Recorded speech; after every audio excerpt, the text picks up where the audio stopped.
नमस्कार दोस्तों, मैं कैलाशवीर सिंह आपका बहुत बहुत स्वागत करता हूं आपके अपने यूट्यूब चैनल पेलेसी ऑफ इंग्लिश। दोस्तों, आज बात करते हैं पार्ट्स ऑफ स्पीच की। इससे पहले मैंने पार्ट्स ऑफ स्पीच पर 3 वीडियो डाले हैं जिसमें नाउन, प्रोनाउन और एडजेक्टिव को कवर किया है। और आज बात करते हैं वर्ब की। ये वर्ब क्या है? What we call in plain Hindustani क्रिया। वर्ब क्या होता है देखते हैं, आइए। A verb is a word that tells or asserts something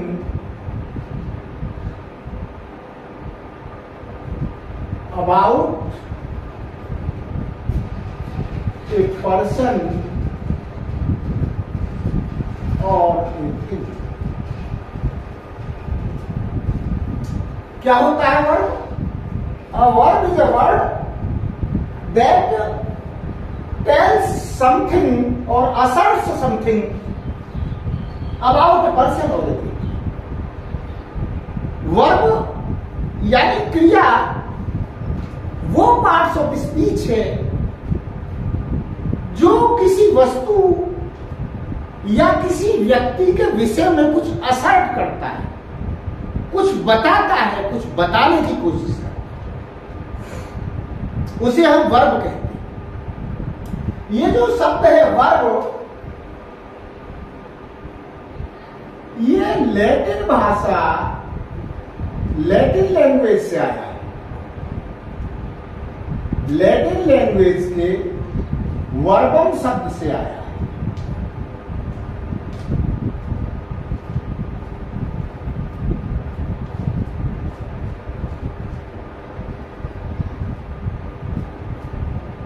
तो बताया verb is a word that tells or asserts something about a person or a thing.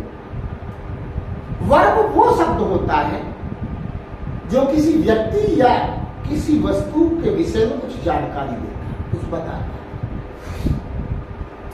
Verb Latin language के वर्बम शब्द से आया है और वर्बम का मतलब होता है मेन वर्ड।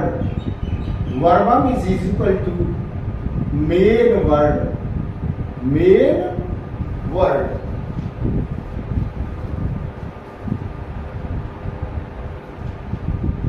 तो वर्बम शब्द से आया है और वर्बम का मतलब होता है मेन वर्ड। मेन वर्ड मुख्य शब्द। तो वर्बम का मतलब मेन वर्ड या मुख्य शब्द से होता है। तो वर्ब जो है, वर्ब किसी भी सेंटेंस का सबसे प्रमुख शब्द होता है, सबसे प्रमुख वर्ड होता है।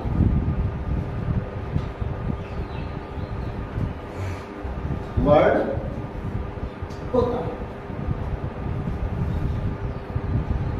या ऐसे कहिए कि बिना वर्ब के कोई भी सेंटेंस नहीं बन सकता।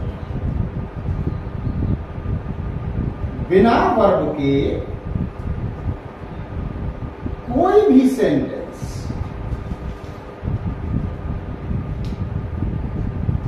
नहीं बन सकता।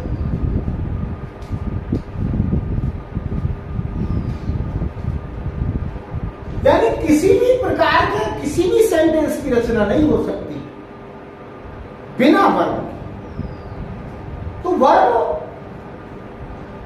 मुख्य शब्द होता है किसी भी सेंटेंस का, मेन वर्ड होता है किसी भी सेंटेंस का, और ये वर्बम शब्द से आया है, जो लैटिन भाषा का शब्द है।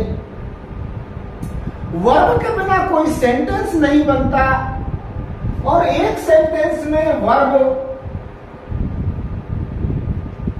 1 से लेकर 4 तक हो सकते हैं।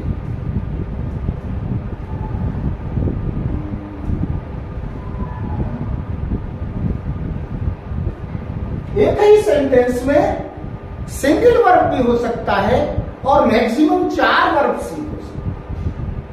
Must understand.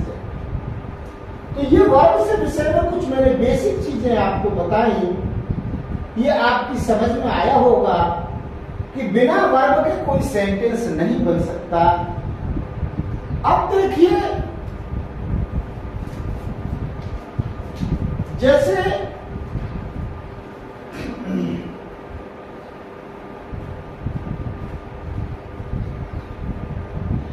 मैं लिखूं in the corner,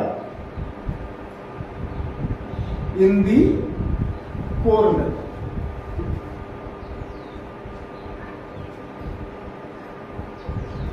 on the table,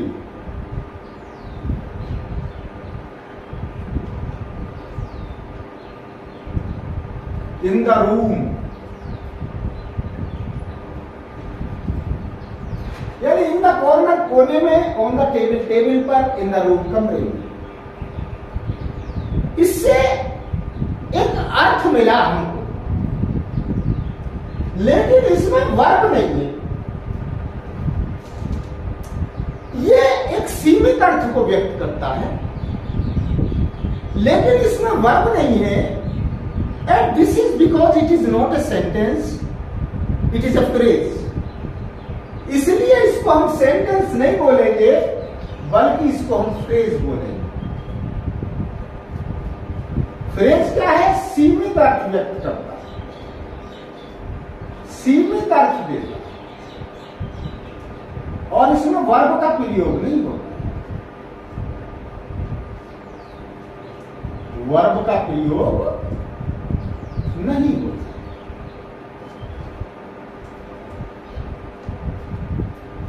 तो अर्थ तो दे रहा है,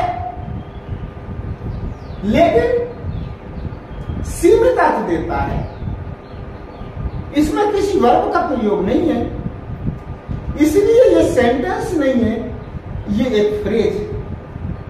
सेंटेंस तभी बनेगा जब उसमें वर्ब का प्रयोग। तो ये वर्ब से संबंधित कुछ बेसिक जानकारी। आगे देखते हैं आपको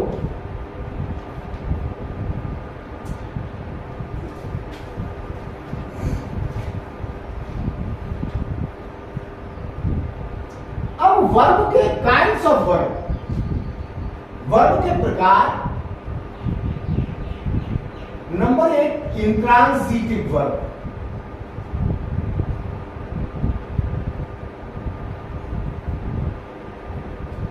इंट्रांजिटिव वर्ब या अकर्मक क्रिया, अकर्मक क्रिया।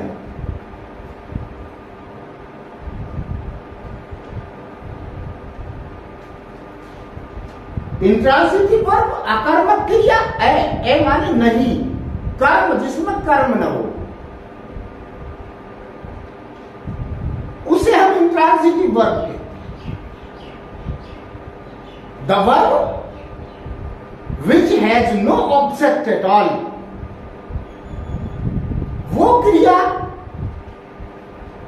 जिसमें कोई कर्म नहीं होता, विदाउट एनी ऑब्जेक्ट, उसको हम इंट्रांजिटिव वर्ब कहते हैं।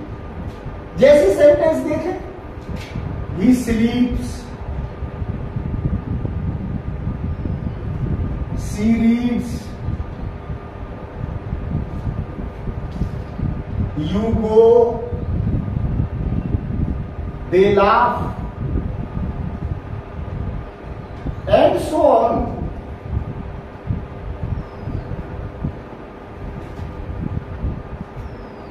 अब देखिए, he sleeps, ये सब्जेक्ट है, ये वर्ब है, ऑब्जेक्ट कोई नहीं।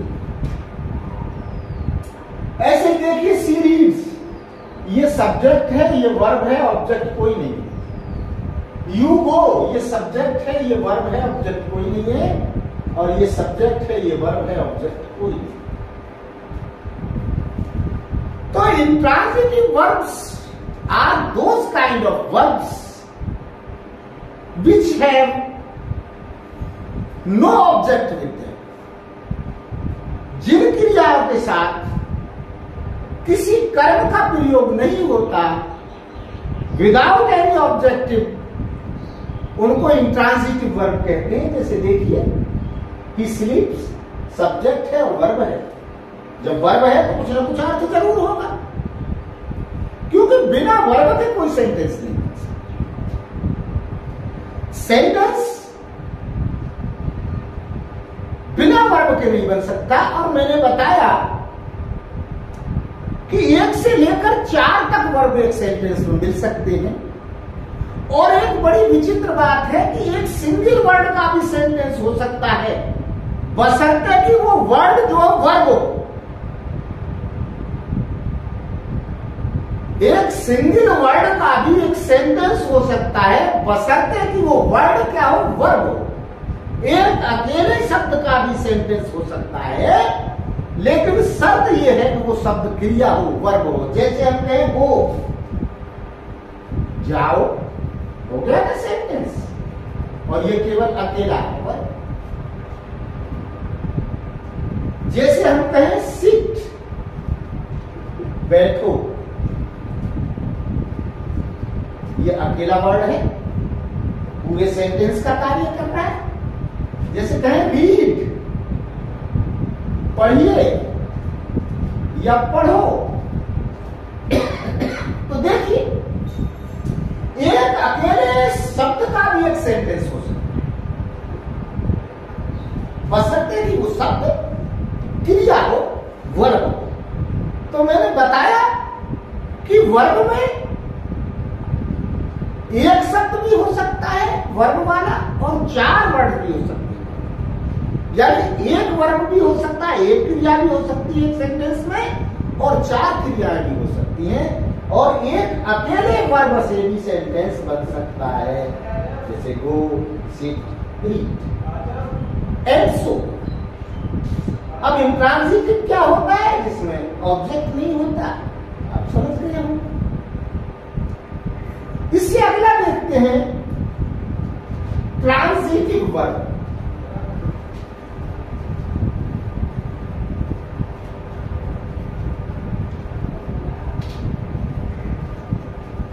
इंट्रांजिटिव वर्ब के बाद आगे देखते हैं ट्रांजिटिव वर्ब। और ट्रांजिटिव वर्ब क्या होता है?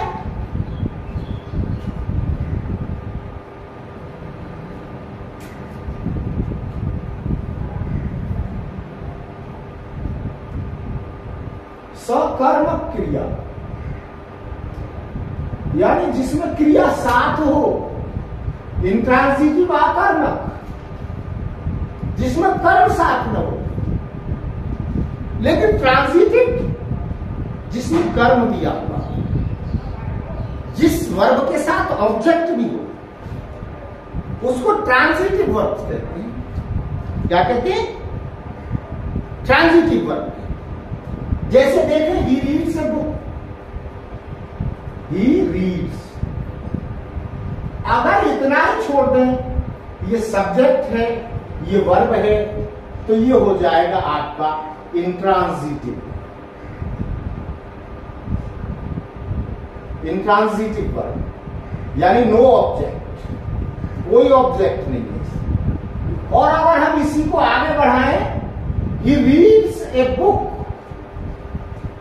ऐसे लिखें कि he reads a book.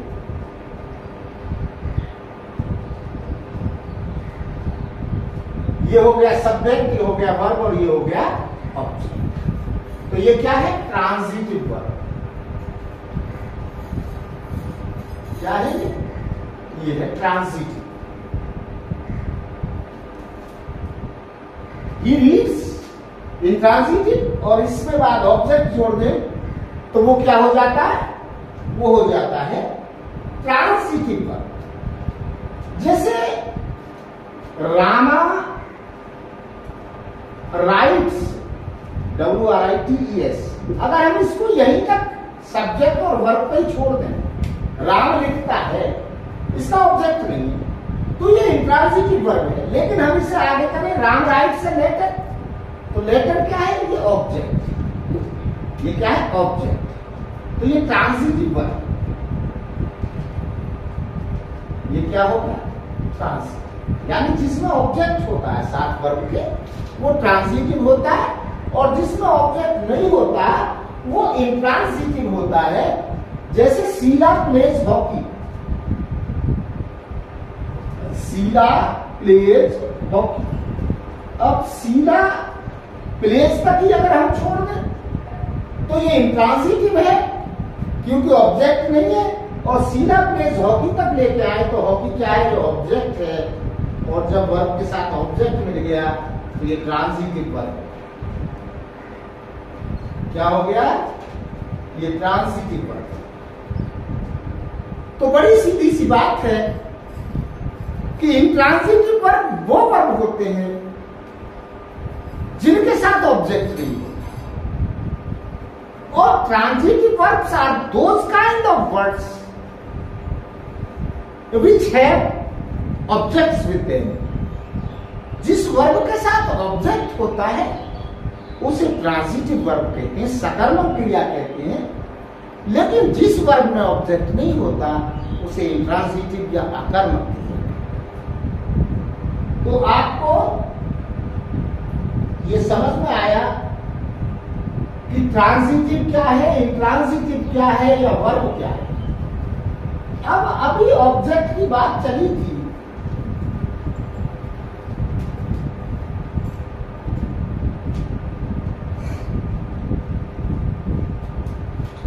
Object भी दो प्रकार के होते हैं, ऑब्जेक्ट भी दो प्रकार के।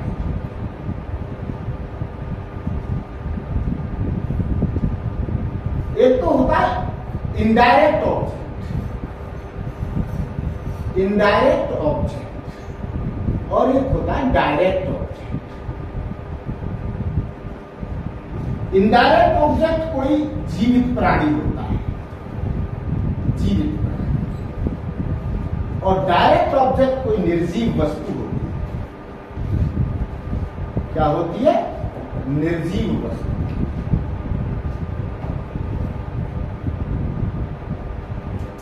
जैसे he gave me a ball, he gave me a ball। अब देखिए ही तो ये सब्जेक्ट है, गेव क्या है? ये वर्ब है, मी चूंकि जीवित प्राणी है इसलिए ये इनडायरेक्ट ऑब्जेक्ट है। क्या है ये? Indirect object. और बॉल ये निर्जीव है तो ये है डायरेक्ट ऑब्जेक्ट। ये हो गया डायरेक्ट ऑब्जेक्ट। तो इनडायरेक्ट ऑब्जेक्ट कोई जीवित प्राणी होता है, और डायरेक्ट ऑब्जेक्ट कोई निर्जीव वस्तु होती है। जैसे I sold him a book, I sold him a book. अब देखिए ये सब्जेक्ट हो गया, ये वर्ब होगा, ये जीवित प्राणी है, इसका मतलब ये इनडायरेक्ट ऑब्जेक्ट है, और ये निर्जीव वस्तु है, इसका मतलब ये डायरेक्ट ऑब्जेक्ट। तो ऑब्जेक्ट भी दो प्रकार के होते हैं, ये आपकी समझ में आया होगा।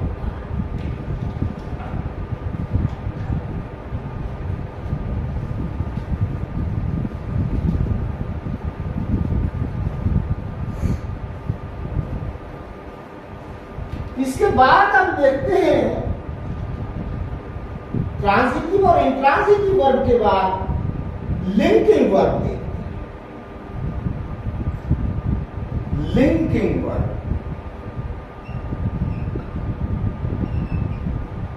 Linking verb.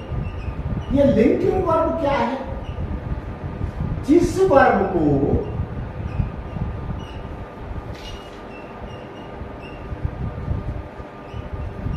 अपना अर्थ पूरा करने के लिए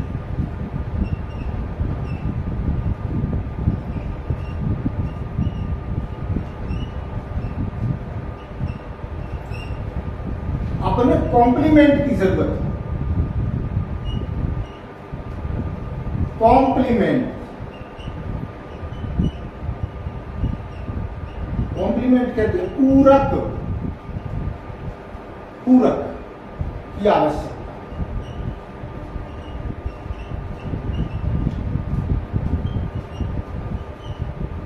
यानी लिंकिंग वर्ड्स वो वर्ड्स होते हैं जिन्हें अपना अर्थ पूरा करने के लिए कोई ना कोई कॉम्प्लीमेंट अवश्य चाहिए, कोई ना कोई पूरक यानी कॉम्प्लीमेंट जरूर। उन्हें लिंकिंग वर्ड है, जिनके साथ कोई ना कोई कॉम्प्लीमेंट, उनका पूरक जब तक प्रयोग नहीं होगा तब तक उनका अर्थ क्लियर नहीं होगा। जैसे राम इज, अब देखिए the earth is,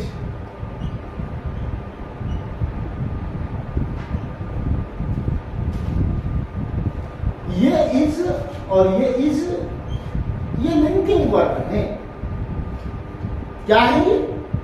linking verb है, लेकिन इनका अर्थ पूरा नहीं है जब तक इनके साथ इनका कॉम्प्लीमेंट न हो। राम इज, राम है, क्या है? टीचर है, डॉक्टर है, चोर है, क्या है राम? कोई पता नहीं। द अर्थ इज, पृथ्वी है, क्या है? गोल है, टेढ़ी है, मेरी है, गर्म है, ठंडी है, कोई पता नहीं चलता। तो इसके साथ कॉम्प्लीमेंट, जैसे Ram is a boy, Ram क्या है? एक लड़का है। द अर्थ इज राउंड, पृथ्वी क्या है? गोल है। तो ये दोनों लिंकिंग वर्ब हैं। क्या है? लिंकिंग वर्ब है, और ये दोनों इसके कॉम्प्लीमेंट्स।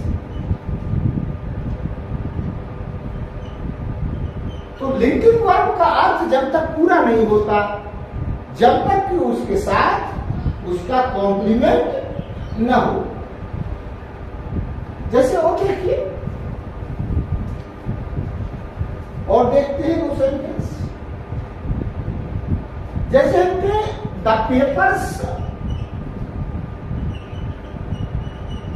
आर, अब ये पता नहीं पेपर्स है क्या है, कोई पता नहीं चल रहा पेपर्स है क्या है। द सोल्जर्स वर,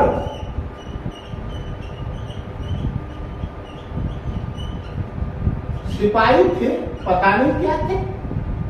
वही बात आई कि ये आर और ये वर्ब, ये क्या है? लिंकिंग वर्ब है, क्योंकि इनका अर्थ तब तक पूरा नहीं होगा जब तक कि इनके साथ इनका कॉम्प्लीमेंट न हो। अब हम कहें the papers are easy, EASY, paper कैसे थे? बड़े सरल थे, अर्थ पूरा हो गया, कंप्लीट हो गया। द सोल्जर्स वर राजपूत, जैसे हम लिखे राजपूत, सिपाही कौन थे? राजपूत थे, यह अर्थ पूरा हो गया। तो कहने का मतलब यह है कि लिंकिंग वर्ब के साथ उसका कॉम्प्लीमेंट होना जरूरी है, और कॉम्प्लीमेंट भी लिंकिंग वर्ब के तुरंत बाद आता है। ये देखिए, जो कॉम्प्लीमेंट आएगा वो लिंकिंग वर्ब के तुरंत बाद आएगा, और जब लिंकिंग वर्ब और कॉम्प्लीमेंट दोनों ही प्रयोग किए जाएंगे तो क्या होगा? उसका अर्थ पूरा। आगे और देखते हैं। तो इंट्रांजिटिव वर्ब पढ़ा आपने, वर्ब्स वैसे तो पता नहीं कितने कितने दे रखे हैं, गूगल पे भी जाएं आप, कितने प्रकार के वर्ब्स हैं, लेकिन जो मेन वर्ब्स हैं वो यही है। इंट्रांजिटिव वर्ब मैंने बताया जिनमें ऑब्जेक्ट नहीं होता, अकर्मक क्रिया है, और ट्रांजिटिव वर्ब जिसमें कर्म होता है, सकर्मक क्रिया। इसके बाद लिंकिंग वर्ब, लिंकिंग वर्ब के साथ उसका ऑब्जेक्ट होना जरूरी है, दोनों का लिंक होता है तभी अर्थ। इसके बाद चौथा आता है ऑक्सिलियरी वर्ब,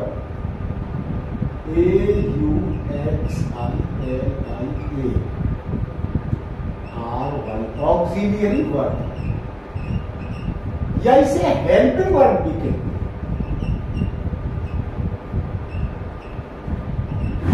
क्या बोलते हैं इसे? हेल्पिंग वर्ब भी कहते हैं, सहायक क्रिया, सहायक क्रिया। तो ऑक्सिलरी वर्ब, सहायक क्रिया, ये क्या होता है? इनका प्रयोग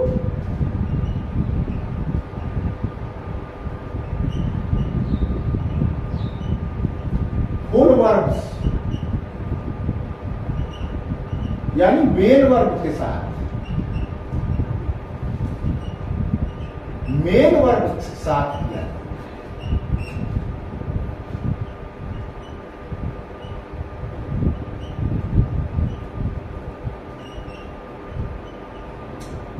यानी मेन वर्ब की, ये मेन वर्ब को हेल्प करती है सेंटेंस बनाने में। समझिए, मेन वर्ब को, जैसा हमने बताया हेल्पिंग वर्ब है, ऑक्सिलरी वर्ब है, तो मेन वर्ब को ये हेल्प करती है।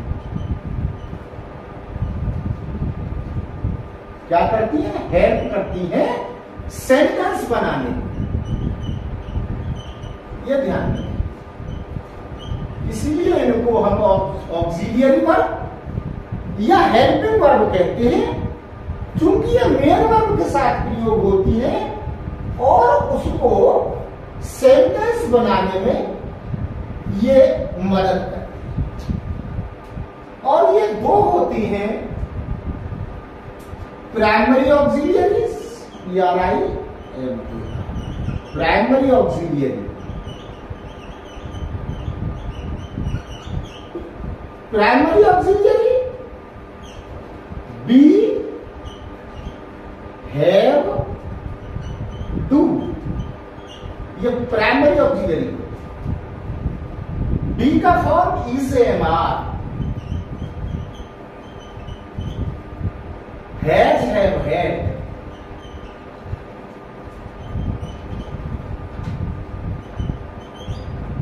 Do, did, done.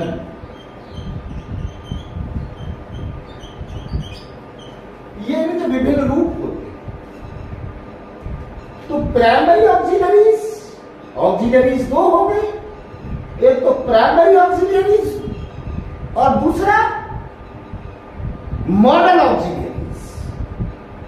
तो प्राइमरी ऑक्सिलरीज में बी, हैव, डू, बी के is, am, are, has, had, had और डू, डिड, डन, ये इसकी फॉर्म्स। इसके बाद देखते हैं मॉडल ऑक्सिलरीज।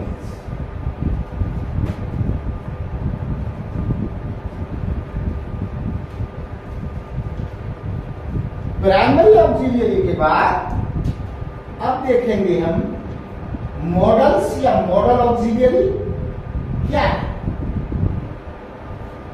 इसको मॉडल्स भी बोल देते हैं, मॉडल्स बोल दीजिए या मॉडल ऑक्सिलियरी बोल दीजिए।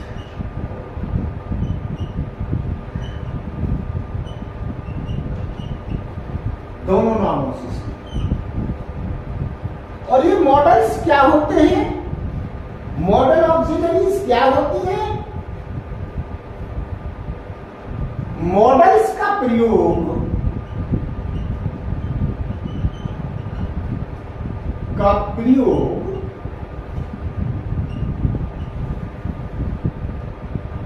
Mode of action mode of action यानी कार्य विधि, कार्य विधि बताने के लिए।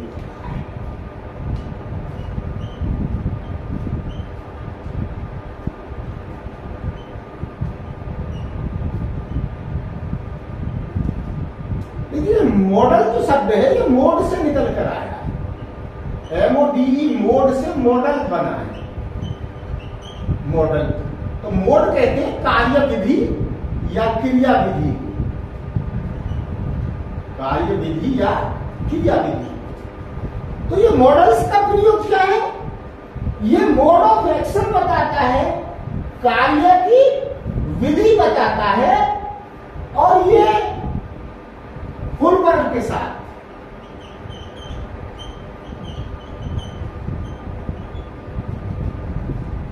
फुल वर्ब के साथ ही इसका प्रयोग किया जाता है।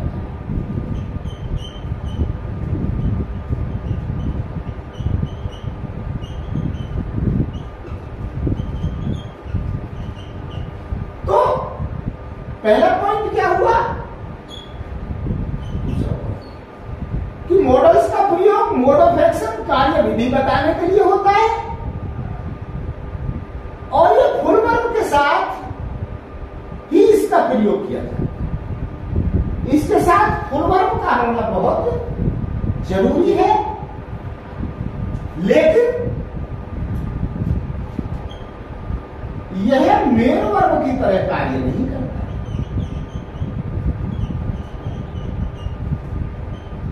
यह मेन वर्ब की तरह कार्य नहीं करता है। यानी मेन वर्ब के साथ या फुल वर्ब के साथ प्रयोग तो होता है, लेकिन मेन वर्ब की तरह कार्य नहीं करता। फिर क्या करता है? इसके साथ प्रयोग होकर के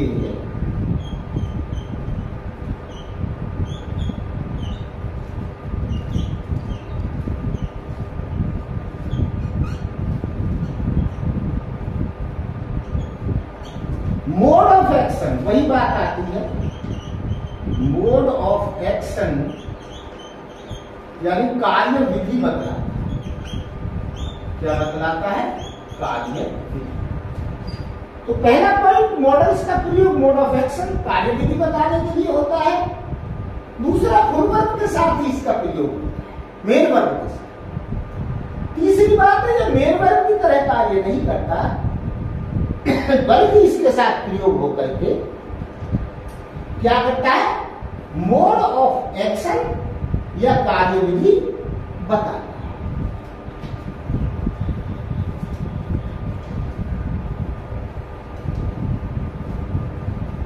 इसके बाद देखते हैं मॉडल्स नंबर 4 है। मॉडल जो होते हैं, मॉडल्स कभी भी प्रेजेंट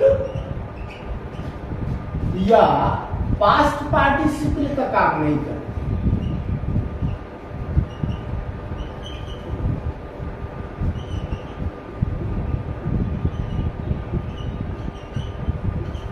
नहीं करते। मॉडल कभी भी पास्ट या प्रेजेंट पार्टिसिपल का कार्य नहीं करता। जैसे मे है, मॉडल है, इस मे का मे ही नहीं हो सकता, नहीं हो सकता। जैसे सेल है, मॉडल है, इसका सेलिंग नहीं हो सकता, प्रेजेंट पार्टिसिपल नहीं हो सकता। जैसे कैन है, कैन का कैनिंग नहीं हो सकता। जैसे माइट है, जैसे मस्त है, मस्त का मस्टिंग नहीं हो सकता। समझते होंगे आप। नंबर 4 कि ये न तो प्रेजेंट पार्टिसिपल के फॉर्म में आएगा, न पास्ट पार्टिसिपल। इसका अपना एक अलग ही फॉर्म होता है। इसके बाद मॉडल्स कभी भी इंफिनिटिव का काम नहीं करता।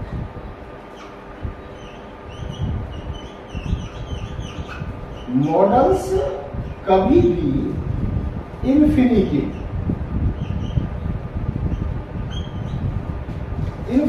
का कार्य नहीं करते।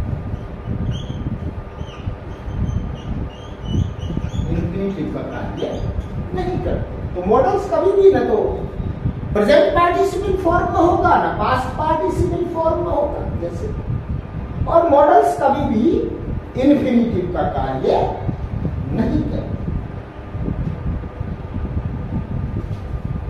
कई सारी बड़ी महत्वपूर्ण बातें हैं मॉडल्स के विषय में, बड़ी नई नई चीजें हैं। इसके बाद देखते हैं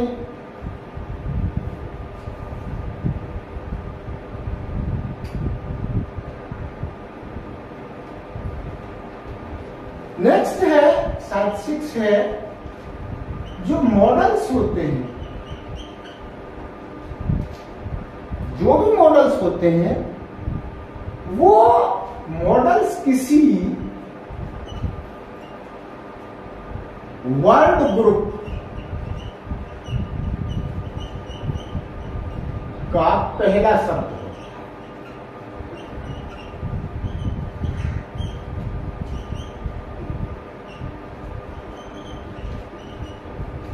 मॉडल्स क्या होते हैं? किसी वर्ड ग्रुप या वर्ब ग्रुप, वर्ड नहीं वर्ब ग्रुप, सॉरी, मॉडल किसी वर्ब ग्रुप का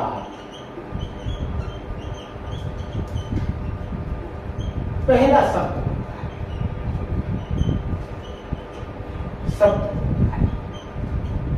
जैसे he will go,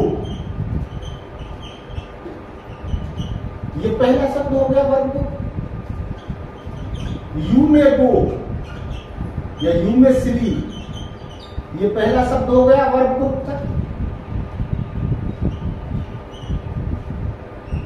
she might read, तो ये पहला शब्द हो गया वर्ब ग्रुप। तो किसी भी वर्ब ग्रुप में ये पहला शब्द होता है। जैसे रामू कुड गो या कुड राइट, तो आप देख रहे होंगे जो भी वर्ब ग्रुप है उसमें ये पहला शब्द होता है। मॉडल किसी भी वर्ब ग्रुप का पहला शब्द, तो ये मॉडल्स से संबंधित आपको ये जानकारी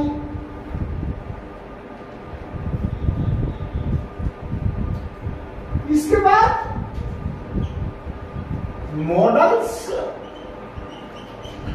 कभी भी वाक्य में अकेले प्रयोग नहीं,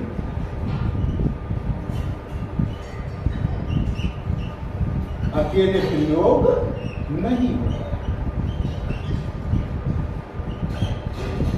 इसके साथ फुल वर्ब या मेन वर्ब का होना आवश्यक है। फुल वर्ब का होना आवश्यक है।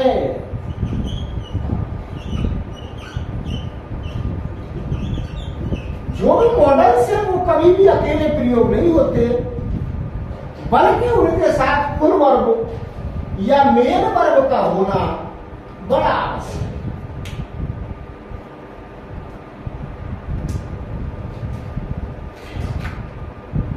ऑट को छोड़कर सभी मॉडल्स के साथ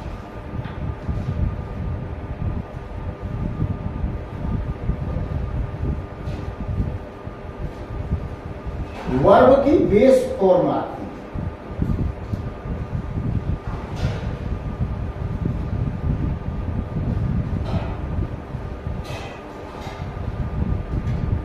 ऑटो को छोड़ करके सभी मॉडल्स के साथ क्या होता है, वर्ब की बेस फॉर्म आती है। तो ऑट के साथ क्या होता है, ऑट के साथ टू लग जाता है। आप जानते होंगे और के साथ ही टू लग जाए। आगे देखते हैं।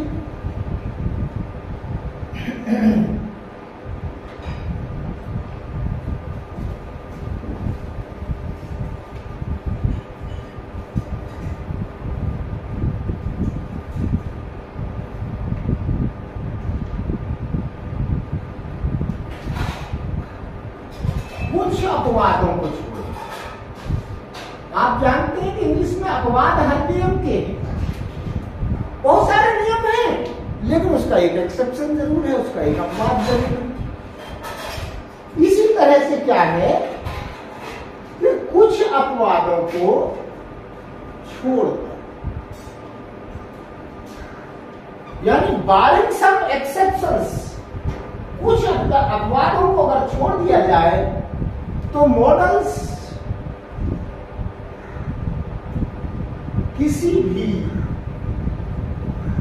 कार्य या घटना का समय नहीं बताते,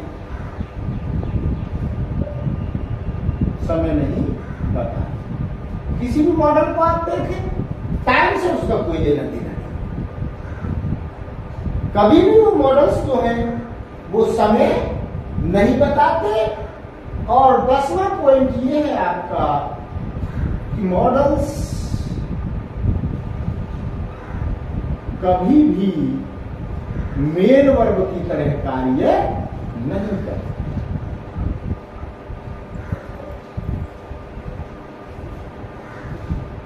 मेन वर्ब की तरह कार्य नहीं करते। तो ये मॉडल्स के विषय में कई पॉइंट आपको बताए गए। इसके बाद देखते हैं मॉडल्स, जहां तक मैं समझता हूं मॉडल्स कितने होंगे, जैसे विल है, वुड है, सेल है, शुड है, कैन है, कुड है, मे है, माइट है, will, would, shall, should, can, could, may, might, ought, need, must, dare, ought, need, must, dare, used और क्या used। कितने हुए? 1 2 3 4 5 6 7 8 9 10 11 12 13। तो लगभग ये modals 13। Will, would, shall, should, can, could, may, might, ought, need, must, dare, used। तो इस तरह से आपके साथ आज डिस्कस किया पार्ट्स ऑफ स्पीच से संबंधित एक चौथा पॉइंट, जिसको हम वर्ब या क्रिया कहते हैं, आपके साथ डिस्कस किया गया। वर्ब क्या है, वर्ब के काइंड्स कितने हैं, इंट्रांजिटिव वर्ब क्या है, ट्रांजिटिव वर्ब क्या है, लिंकिंग वर्ब क्या है, ऑक्सिलियरी वर्ब क्या है, प्राइमरी ऑक्सिलियरी क्या है, मॉडल ऑक्सिलियरी क्या है। और उम्मीद करता हूं कि मैंने I have done my best to make you understand. मैंने अपना बेहतर देने का कोशिश किया। आप इस वीडियो को देखें, इसको लाइक करें, इसको शेयर करें, इस पर कमेंट करें। ये चौथा वीडियो है पार्ट्स ऑफ स्पीच का। इससे पहले नाउन, प्रोनाउन और एडजेक्टिव पर मैं वीडियो डाल चुका हूं। ये चौथा वीडियो वर्ब पे है। और यदि आपको मेरे ये वीडियो चाहे लिटरेचर के हो चाहे ग्रामर के हो। मैं लिटरेचर के भी वीडियो डालता हूं, ग्रामर के भी वीडियो डालता हूं। अगर आपको थोड़े बहुत भी बेनिफिशियल, थोड़ा बहुत भी आपको अगर लाभ पहुंचाते, तो मैं ये गुजारिश करूंगा, ये रिक्वेस्ट करना चाहूंगा, ये निवेदन करना चाहूंगा कि आप मेरे इस YouTube चैनल को सब्सक्राइब करें, मेरी हौसला अफजाई करें, मुझे मोटिवेट करें। इसके साथ ही बहुत बहुत धन्यवाद। नमस्कार।